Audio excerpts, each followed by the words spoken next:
IELTS রিডিংয়ে 40-এ কীভাবে 30 পাবেন মাত্র 2টা মাস। আমি যে দুইটা জিনিসের কথা বলবো এই দুইটা জিনিস ডেভেলপ করবেন, দুইটা অ্যাবিলিটি।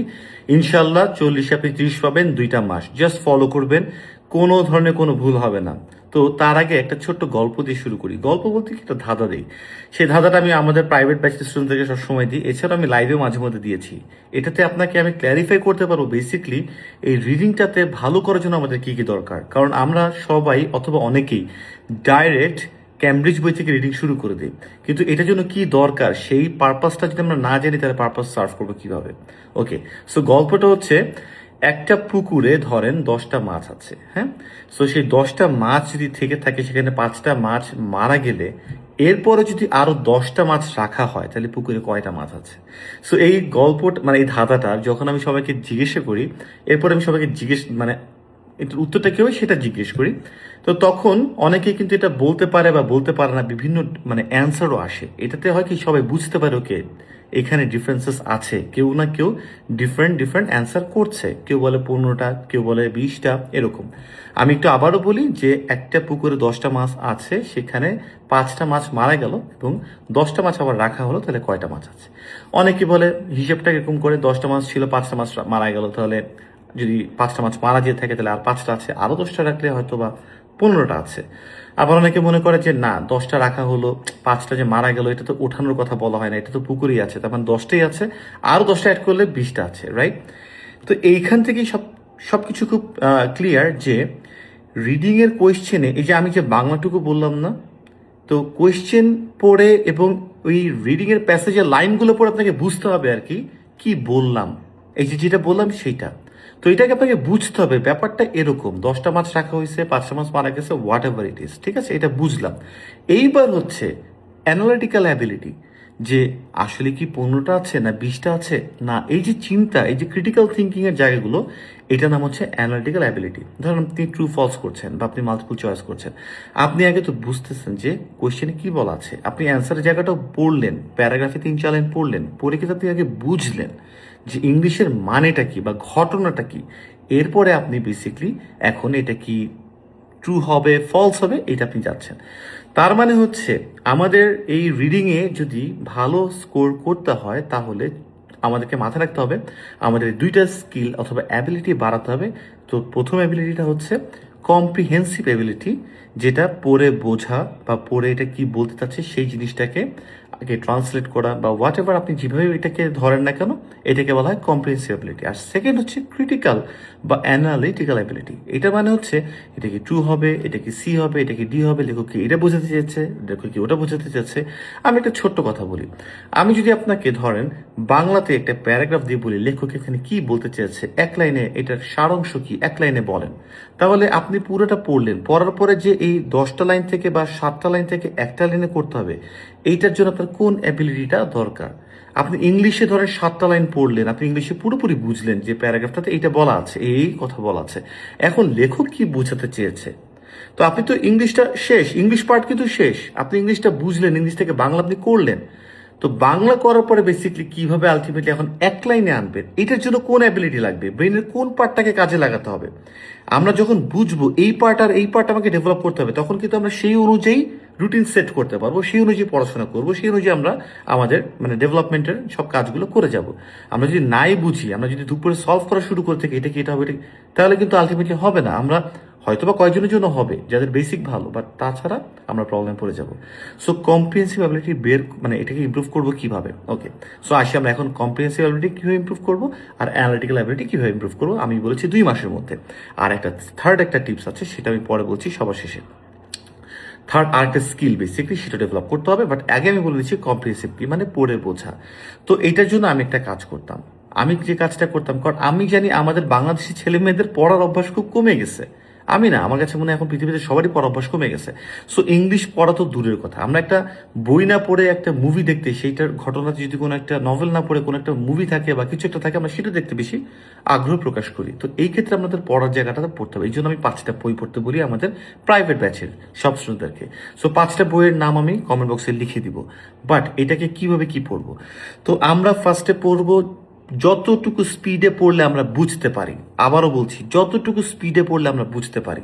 সো আমরা পুরো লাইনটা পড়বো, যতটুকু স্পিডে খুব ফাস্ট যাব না বা 2-3টা ওয়ার্ড স্কিপ করে যাব না। যদি আমরা কোনো ভোকাবুলারি না পেরে থাকি আন্ডারলাইন করব, ওইটাকে বাদ দিয়ে আমরা পড়বো। একটা সেন্টেন্সের ভাই 70% বুঝলে সেন্টেন্সটা কি বলতে চাই আমরা বুঝতে পারি। সো ভোকাবুলারি আমাদের যদি দুর্বল থাকে আমরা এটাকে আন্ডারলাইন করব। আমাদের প্রাইভেট ব্যাচের স্টুডেন্টদেরকে আমরা আরেকটা রুটিনের মধ্যে আরেকটা সেগমেন্টে আনি যেখানে বাধ্যতামূলক 25টা ভোকাবুলারি মুখস্থ করতে, এটাকে আমরা ওই পার্টে ফেলে দিই। সো রুটিনটা কিন্তু খুব ইম্পর্টেন্ট এবং এটাকে মনিটর করাও ইম্পর্টেন্ট। আপনাদেরকে এখন আপনাদেরকেই মনিটর করতে হবে। সো আমরা ভোকাবুলারি যে বুকটা থাকবে, নোটটা থাকবে, সেখানে রেখে দিব, ঠিক আছে। বাট এখন কি করব, আমরা পড়বো। আমরা যে স্পিডে বুঝতে পারি সব সেই স্পিডে পড়বো। এখন যদি ভাই আমাদেরকে এই একটা পুরো পেজ পড়তে 2 ঘন্টা লাগে, এটাই আমার যদি স্পিড হয়ে থাকে, অ্যাকসেপ্ট ইট, কিচ্ছু করার নাই। কোনো ধরনের কোনো কোচিং সেন্টার কেউ এসে আপনাকে কোনোভাবে, যত ইউটিউবে ভিডিওস দেখেন, যত যেখানে যাই দেখেন না কেন, আপনি কোথা থেকে আপনার পড়ার যদি স্পিড স্লো থাকে আপনি ভালো স্কোর করতে পারবেন না। আপনি যতই ক্যামব্রিজের এইটা বলে যে কি বলে, একটা যে একজনকে দেখছিলাম আর কি, যে বলছে আর কি যে মেবি এরকম থাকলে নট গিভেন হবে, কি কি যেন এরকম বলে, এইগুলোতে কোনো কিছুতে কাজ হবে না। সো আপনাকে তাহলে কি করতে হবে, আপনাকে ডেভেলপ করতে হবে, ইমপ্রুভ করতে হবে, এটা স্পিড বাড়াতে হবে। তাহলে স্পিডটা কিভাবে বাড়াবো, আপনার কোয়েশ্চেনটাকে আগে বুঝতে হবে।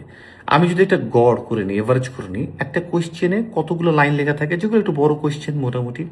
তো একটা কোয়েশ্চেনে হয়তো বা 10টা ওয়ার্ড থাকতে পারে, আমি ধরে নিচ্ছি 10টা ওয়ার্ড আছে, একটু বড় কোয়েশ্চেন 10টা ওয়ার্ড আছে। আর এই কোয়েশ্চেনটা এভারেজে কোনোটা কম কোনোটা বেশি হবে।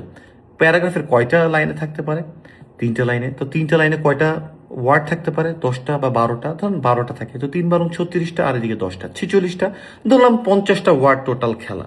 তার মানে কোয়েশ্চেনটা বুঝতে এবং প্যারাগ্রাফ থেকে বুঝতে টোটাল 50টা ওয়ার্ড আমাদেরকে পড়তে হবে, বুঝতে হবে। এটা হচ্ছে বোঝার পার্টটা গেল। এইবার অ্যান্সার বের করতে গেলে আর একটু সময় লাগবে। তো আমি আরেকটা পার্টে যদি আপনাদেরকে একটা বলতে থাকি যে 40টা কোয়েশ্চেন আমাদেরকে সলভ করতে হবে রিডিংয়ে। 40টা কোয়েশ্চেনের জন্য আমাদের 60 মিনিটস।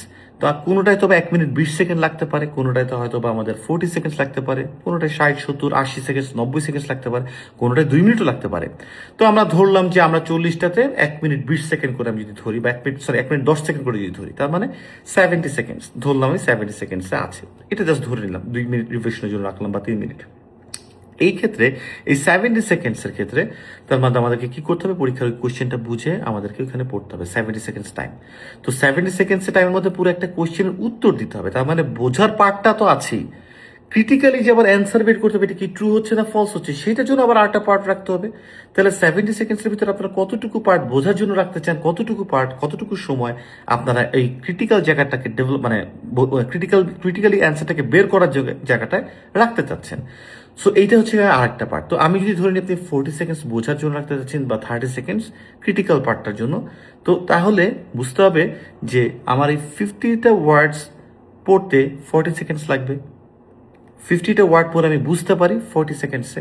তার মানে পরীক্ষার জন্য এই রকমের একটা জায়গায় এতটুকু স্পিডে আমাকে বুঝতে হবে। আমি কি বুঝতে পারছি? কারণ কোনো কোয়েশ্চেন রিডিংয়ে আপনি পড়ে না বুঝে তো অ্যান্সার করতে পারবেন না। তো আপনাকে তো পড়ে বুঝতেই হবে। তাহলে আপনাকে কতটুকু সময় পড়ে বোঝার জন্য দিতে হবে, আর কতটুকু সময় আপনাকে অ্যান্সারটা বের করার জন্য ক্রিটিক্যাল অ্যানালিটিক্যাল অ্যাবিলিটি, হ্যাঁ, মানে ক্রিটিক্যাল রিজনিং, এইসব জিনিসগুলোকে অ্যাপ্লাই করে, ব্রেনের ওই পার্টটাকে অ্যাপ্লাই করে আপনাকে অ্যান্সারটা বের করতে হবে। তার মানে হচ্ছে 40 সেকেন্ডস ধরলাম আমি 50 ওয়ার্ডস। এখন আপনি যে একটা গল্পের বই পড়েন, আমি ফার্স্টে যে গল্পের বইটা বলি, আমি যদিও কমেন্ট বক্সে লিখে দেবো, দ্য সিক্রেট। এই সিক্রেট বইটা আপনি যদি পড়েন, যখন আপনি পড়বেন, আমি সব স্টুডেন্টদেরকে ম্যান্ডেটরি 2 আওয়ার্স পড়তে বলি। 2 আওয়ার্স বই পড়তে হবে। এটার অনেকগুলো কারণ আছে কেন 2 আওয়ার্স বলি। পরীক্ষাতে 3 ঘন্টা, ব্রেনের স্ট্রেস ডেভেলপমেন্ট। সিক্রেট বইটাই কেন, ছোট বই, লেখা দেখতে সহজ, এটা পড়লে ভাল লাগে, মোটিভেশন আসে, এই আনসার্টেন একটা জার্নিতে এটা আমাদের হেল্প করবে। এগুলো নিয়ে অনেক পরে কথা বলবো, বাট দ্য সিক্রেট বইটা বলি। এখন আমি আপাতত অন্য টপিক নিয়ে কথা বলছি। সো সিক্রেট বইটা থেকে আমার থেকে বুঝতে হবে যে একটা পেজে যদি 200টা ওয়ার্ড থাকে এবং এইটা পড়তে মানে আইএলসের যে বেঞ্চমার্কটা আমি যেটা ধরে নিচ্ছি, 40 সেকেন্ড দরকার আমার 50টা ওয়ার্ড বুঝতে। তো 200টা ওয়ার্ড বুঝতে আমার 3 4 12, তার মানে 2 মিনিট লাগবে। তার মানে একটা পেজ যদি অন এভারেজে 200 ওয়ার্ড লেখা থেকে থাকে, ধরলাম আমি 200 বা আরো বেশি থাকতে পারে। সো 200 অথবা যদি 300 থাকে, 200 যদি থাকে তাহলে আমাকে 40 3 গুণ 40 দিলে 120 সেকেন্ড হয়, তার মানে 2 মিনিট লাগবে। তো একটা পেজ, ছোট পেজ সিক্রেট বইটাতে, তো 200টা ওয়ার্ড যদি থেকে থাকে তাহলে এই বইটার পেজটা আমার যেটা স্ট্যান্ডার্ড সেটাতে 2 মিনিট লাগে। এখন আমি দেখব এই বইটা পড়তে আমি পড়ে পড়ে মানে বুঝতে বুঝতে আমার 2 মিনিট লাগে নাকি 10 মিনিট লাগে। যদি আমার 10 মিনিট লেগে থাকে যায় এই 200 ওয়ার্ড পড়তে, এটাই আমার স্পিড। Accept it. অ্যাকসেপ্ট করতে হবে ভাইয়া পুরা, হতাশ হলে চলবে না, নাহলে আমরা পারবো না। Accept it. কিন্তু ভাইয়া আপুরা, আমি একটা জিনিস বলতে পারি, এই 10 মিনিট তোমার এক সময় 2 মিনিট হবে। 2 hours এভরিডে পড়তে হবে। দেখো কিভাবে এটা কাজ করে। হাসপাতাল আমরা বাংলা দেখলেই দুঃখ করে তা বুঝতে পারি, কারণ কি হাসপাতালটা বড় ওয়ার্ড, কিন্তু আমরা যদি হা ত ল এইটুকু দেখি না, তাহলে কিন্তু আমরা বুঝতে পারি হাসপাতাল বড় আছে। কিন্তু ইংলিশের ওয়ার্ডের সাথে আমাদের এই আয়ের মানে এই প্রসেসিং এর কিন্তু ইন্ট্রোডাকশনটা নাই, মানে এটার অভ্যস্ততাও নাই।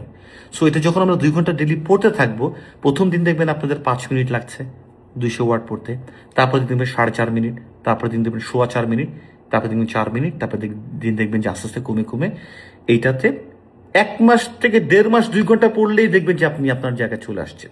2 মাস আমি বেশি বলেছি। এইটাই হচ্ছে কম্প্রিহেন্সিবিলিটি ডেভেলপ করতে হবে পরীক্ষার হলে, খুব সুইটে বোঝার জায়গাটা এইটা ছাড়া কোনো ট্যাবলেট নেই, কোনো কিছু নাই। আর একটা হচ্ছে স্ট্র্যাটেজি, টিপস, ট্রিক্স, এগুলো কোচিং সেন্টার, এগুলো আমরাও শিখাচ্ছি, এগুলো বিভিন্ন জায়গায় শেখাচ্ছে, কিন্তু এই ডেভেলপমেন্টটা পরে বোঝা এটা আপনাকে করতে হবে। আর সেকেন্ড যে জায়গা জিনিসটা হচ্ছে ক্রিটিক্যাল অ্যাবিলিটি। হ্যাঁ, এটা তো আমরা হেল্প করি, কারণ আমরা যখন অ্যান্সারগুলো দেখাই দিই, ব্রেনের জায়গাগুলো খোলে যে এটা এইভাবে এইভাবে করে আমরা করবো, খুব কুইক করতে পারি। কিন্তু এটা আপনি কিভাবে নিজে নিজে করতে পারবেন, এটা হচ্ছে আমি বলি এটাকে ব্যাক ক্যালকুলেশন। আপনি প্রতিদিন সাধারণত এই অ্যানালিটিক্যাল অ্যাবিলিটিটা বাড়ে মানুষের common sense, civic sense, puzzle solve করতে করতে, গেমেও বাড়ে, অনেকভাবে বাড়ে। এখন আমি তো বলবো না আপনি গেম খেলে বাড়ান, আইএলটিএস এর আগে আপনি 2 মাস কি করবেন। সো চেষ্টা করবেন। এখন অনেকগুলো ক্যামব্রিজ হয়ে গেছে, একটা সময় ক্যামব্রিজে অনেক লিমিটেড এডিশনস ছিল। ফর এক্সাম্পল, আমি যখন 2016 সালে এখানে কানাডাতে আসি, 15 সালের দিকে আমি যখন প্রিপারেশন নিচ্ছি তখন অনেক কম ছিল। এখন এই 5 বছর আরও আমাদের অনেকগুলো চলে আসছে, অনেক ক্যামব্রিজ চলে আসছে, অনেকগুলো টেস্ট চলে আসছে। সো এই টোটাল 60 ডেইজে আপনি চেষ্টা করবেন 60টা ক্যামব্রিজ সলভ করার জন্য অবশ্যই। এবং এটা কিভাবে করবেন, এই 60টা না হলে 40টা, যদি আপনি মনে করেন 20 দিন আপনি এটা করতে চাচ্ছেন, একটু একটু করে আস্তে আস্তে ধরবেন, করতে পারেন, কোনো সমস্যা নেই। আপনি একটা যখন ক্যামব্রিজ সলভ করবেন, তারপরে যে জিনিসটা সবচেয়ে বেশি ইম্পর্টেন্ট হচ্ছে ব্যাক ক্যালকুলেশন। ক্যামব্রিজ আপনি দিলেন, পরীক্ষা দিলেন, যেমন আমাদের এখানে মক টেস্ট, আমরা এভলিউশন বেসড মক টেস্ট নেই, নট ফিডব্যাক বেসড। ফিডব্যাক মানে তো ফিডব্যাক দিয়ে দিলাম। এভলিউশন মক টেস্টটা কি, আপনি পরীক্ষাটা পুরোটা দিলেন, দেওয়ার পরে আপনি দিলেন, আপনি পেলেন 40-এ 20 বা 25, এটা আপনার স্টেটাস। এই ডিফিকাল্টি লেভেলে আপনি এরকম পারফর্ম করবেন, এটা আপনার ইম্প্রুভমেন্ট না। টুকিটাকি যে ইম্প্রুভ হয় একটু পারলাম, এটা আমি এটাকে ইম্প্রুভমেন্টের মধ্যে ধরি না।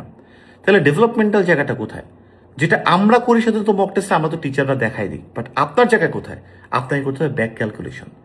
অঙ্কের ব্যাক ক্যালকুলেশনের কথা মনে আছে, যে রেজাল্টটা যেটা আসে সেটাতে আমরা উল্টা চাই। উল্টা, ফর এক্সাম্পল, আমার অ্যান্সারটা মিলছে না, আমি তখন অনুশীলনে যে শেষের দিকে যে রেজাল্টটা বের করে এরপর উল্টা যাওয়ার শুরু করি না, এটা ওই টাইপের ব্যাক ক্যালকুলেট করা। তার মানে হচ্ছে আমি অ্যান্সারটা যদি যেটা পারিনি সেগুলো ব্যাক ক্যালকুলেট, মানে কি অ্যান্সারটা দেখে এটা কেন হলো, এটা কি টাইমের জন্য 4-5টা প্যারামিটার আছে, এটা কি টাইমের জন্য হয়নি, এটা কি আমার অ্যান্সার অনেক নিচে ছিল সেই জন্য হয়নি, আমি কি ওয়ার্ড বুঝিনি, মানে আমার ভোক্যাবুলারিতে কি এখনো প্রবলেম আছে সেই জন্য হয়নি, বা আমি কি ট্রিকটা বুঝতে পারছি না, বা আমি কি বেশি নার্ভাস হয়ে গিয়েছি কিনা, বা আমার কি কম সময় ছিল নাকি বেশি সময় ছিল। এই যে জায়গাটা আপনি 40 মিনিটস টাইম দিবেন ভাই আপনারা, please please please please 40 minutes. এই ব্যাক ক্যালকুলেশন জন্য 40 মিনিটস দিবেন আপনি। আপনি এক্সাম দিচ্ছেন 1 ঘন্টা, এটা কিন্তু আপনার ইম্প্রুভমেন্ট না, ওই 40 মিনিটস আপনাকে ডেভেলপ করাচ্ছে। ওই 40 মিনিটস আপনি যে রেজাল্টসগুলো পেলেন না, নেক্সট টাইমে দেখলেন আপনার 10টা থেকে 2টা মিটিগেট হয়ে গেছে, 2টা মিনিট আপনার দেখবেন যে আপনার আর লাগছে না, হচ্ছে না, প্রবলেম হচ্ছে না। এরকম করে যে 40টা আপনি যদি করেন ভাইয়া পুরা, দেখবেন যে আপনারা একেবারে এটার 40-এর ভিতরে 30 বা কোনো বিষয় না। ব্রেনের কিছু কিছু পার্ট আছে, একবার খুলে গেলে দেখবেন যে অ্যান্সারগুলো আপনি পারছেন। আর এদিকে যে কম্প্রেসিবিলিটিটা, এটা তো আপনি রেগুলার 2 ঘন্টা পড়বেনই পড়বেন, ঘুম থেকে হয়ে হোক। আর যারা চাকরিজীবী আছেন তারা রাতে করতে হবে। রুটিনের নাম একটা ভিডিও আছে আমাদের ইউটিউবে, আমার ইউটিউবের নামটাও Shubhkhan IELTS and basic English YouTube, আপনারা ইউটিউবের ভিডিওটা পেয়ে যাবেন। অনেকগুলো গ্রামারের জায়গা আছে, আপনারা যারা যারা গ্রামারের প্রবলেম আছে তারা আপনারা দেখতে পারবেন। তো থার্ড স্কিল যেটা, সেটা হচ্ছে কি, আমি নাম দিয়েছি সেটা হচ্ছে ক্যাঙ্গারু স্টাইল।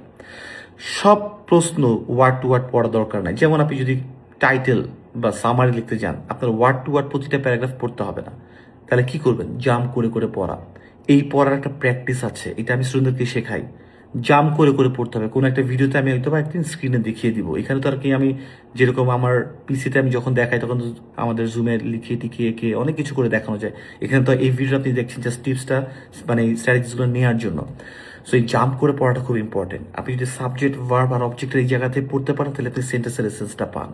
আপনার 5টা-4টা সেন্টেন্স পড়লে আপনি পুরোপুরি জিনিসটা বুঝে ফেলবেন। কেমনে বুঝতে ফেলতে পারবেন, এটার একটা ভিডিও আছে আমাদের ইউটিউব চ্যানেলে রিডিংয়ে, আপনারা একটু দেখবেন কাইন্ডলি। সো তখন বুঝতে পারবেন। তো এইটা খুব ইম্পর্টেন্ট, এটা সব কোশ্চেনের জন্য ইম্পর্টেন্ট না, টাইটেল বা সামারির জন্য ইম্পর্টেন্ট, মাঝে মধ্যে লেখক কি বুঝতে চেয়েছে, মাল্টিপল চয়েস চারটার মধ্যে একটা এটার জন্য ইম্পর্টেন্ট, এবং আপনার যে ফার্স্ট প্যারাগ্রাফটা এটা বোঝা যাচ্ছে আইডিএন জন্য ইম্পর্টেন্ট। মাঝে মধ্যে আপনাকে কোনো কিছু বড় পড়ে যেতে গেলে একটু জাস্ট ওভারভিউ নেবেন, টাইম খুব কম, ওটার জন্য ইম্পর্টেন্ট।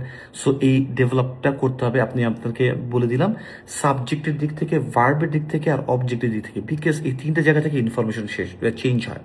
কিওয়ার্ড বলো না, যে কিওয়ার্ড মানে কি, বড় জায়গা, বড় মানে নাম, প্লেসের নাম টাম বা নাউন থাকলে, অথবা লেখা যদি একটু বলে থাকে, আমার অনুযায়ী কিওয়ার্ড এগুলো না, এগুলো অন্য, ওইটা অন্য কিওয়ার্ড। মেইন কিওয়ার্ড হচ্ছে সাবজেক্টের, ভার্বের, অবজেক্টের, যেখান থেকে বেসিক্যালি ইনফরমেশন চেঞ্জ করা থাকবে। সো ভিডিওটা অবশ্যই ভালো লাগবে, এইটা ফলো করেন 2 ঘন্টার রিডিং এবং ব্যাক ক্যালকুলেশন 40 ডেজ অ্যাটলিস্ট। ইনশাল্লাহ আপনি 40-এ 30 পাবেন, এতে কোনো ভুল হবে না, আপনি আরো বেশি পাবেন। আপনার লেভেলটা অ্যাটলিস্ট 30-এর মধ্যে আপনি মানে লিফট করতে পারবেন। তো ভিডিওটা ভালো লাগলে অবশ্যই লাইক বা রিয়াকশন তো দিবেনই, কমেন্ট বক্সে জানাবেন। অন্য কিছু দেখতে চাইলে অবশ্যই আপনাদের বন্ধুদের সাথে শেয়ার করবেন। পরবর্তী ভিডিও দেখা হবে আবার। ভালো থাকবেন, আল্লাহ হাফেজ।